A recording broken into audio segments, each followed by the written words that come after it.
This has been a very popular topic for the last day.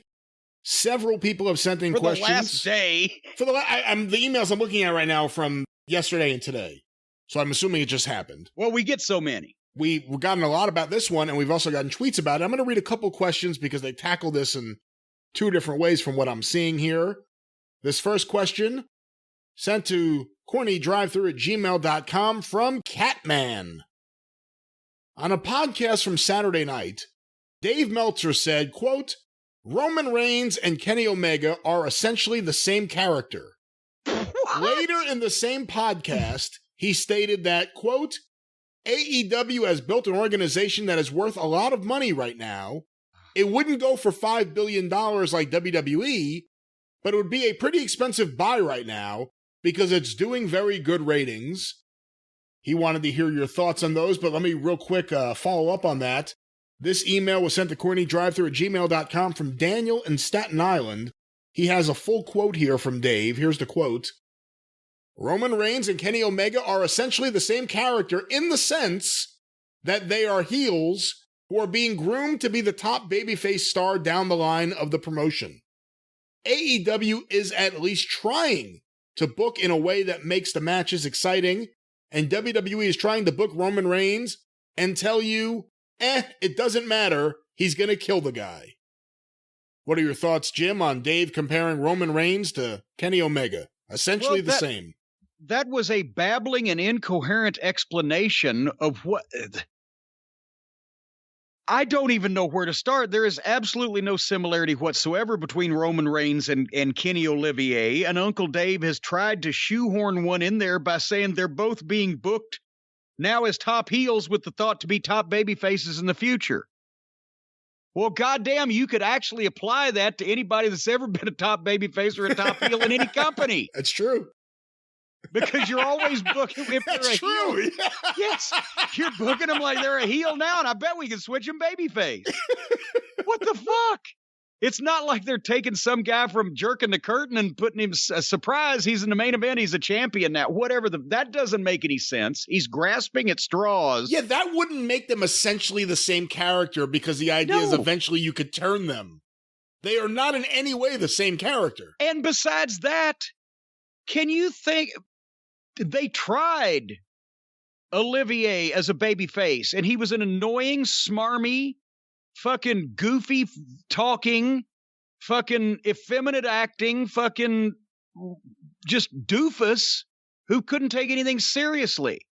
And nobody got behind him as a babyface past the people that had already drunk that Kool-Aid because they wanted to see him do the flips and have the match with Okada, who doesn't work for that company, by the way. He didn't get over as a babyface to anybody that hadn't already seen him or didn't already know who he was, and he's the same thing as a heel. So Roman Reigns is on a larger platform with more history behind him and has been a personality on television for years now and has a tremendous upside because he looks like a grown man, speaks like a grown man, and fights like a grown man. So, apart from the analogy that Dave tried to shoehorn in there that they're both top guys being booked to potentially be top guys again, some more, there's no resemblance and no comparison. And that's the thing.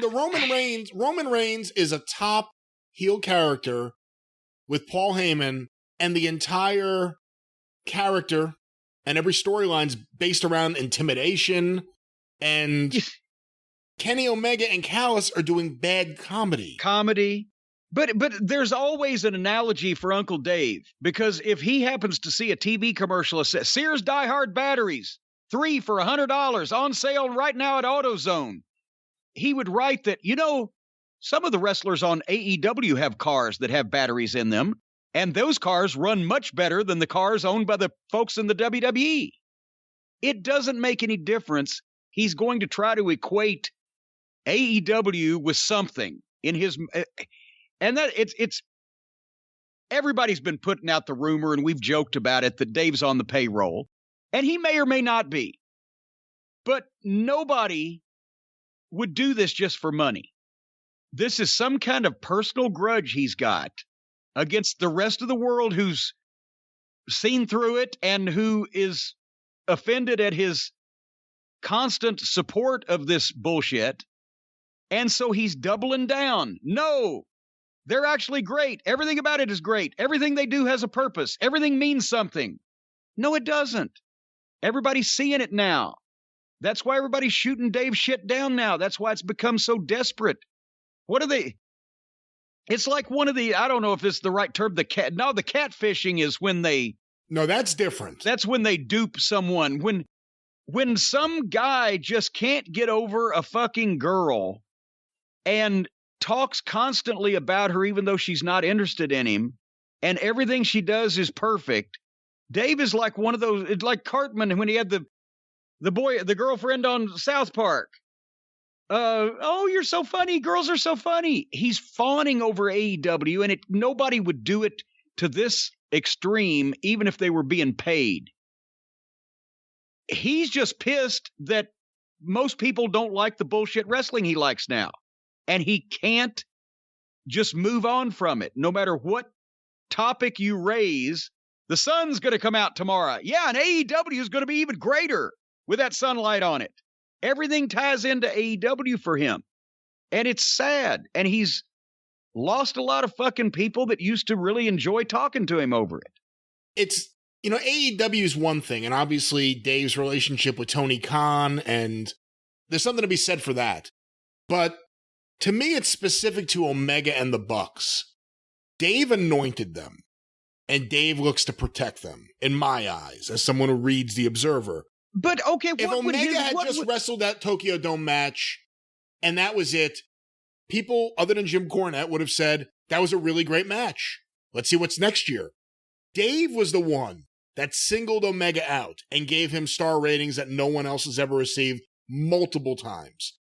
Dave took a personal interest in Omega and the Bucks, and if you reject... Dave is the one who said that the Young Bucks are the modern-day Midnight Express, which I took great offense to and cussed him out for and haven't spoken to him since, because he was fucking full of bullshit. And that's the problem. If you reject the wrestlers that Dave is specifically anointing, I think Dave takes that personal, like you're rejecting his place as a wrestling expert. Okay, but here's the thing. Everybody's rejecting it. Except for these fucking kids that they have made fans of their shit that have never seen wrestling performed well before. Everybody else goes, what the fuck is this children's fucking hour? And if Dave is upset that he anointed these people and now people are seeing through them and they know it's all bullshit, does it make him look worse to admit, well, it was at a different place in Japan and they looked better in that environment or whatever, and try to mitigate the stupid things he said a little bit to keep his respect with people? Or does he in turn then just sound like a goddamn jilted lover on meth and fucking shoot at everybody that tries to say anything bad about these fucking darlings of his, to the point where now everybody thinks he really has lost his mind? It's not in any way even objective anymore. He's just lost his fucking mind. And the longer you've known him, the more you think he's lost. And for the record, I think he genuinely does like the Young Bucks matches. That's why the most basic 9-minute match with all the usual shenanigans and no rules and just nonstop moves, he'll say that's 4.5 stars with psychology on the next level that the most basic fan who's been reading The Observer for years could never grasp. It's what he likes. This is what he likes. And it's what he I wish somebody would sit him down and ask him to write down, watch this match and tell me what the psychology is. Write that down for me, what that psychology is.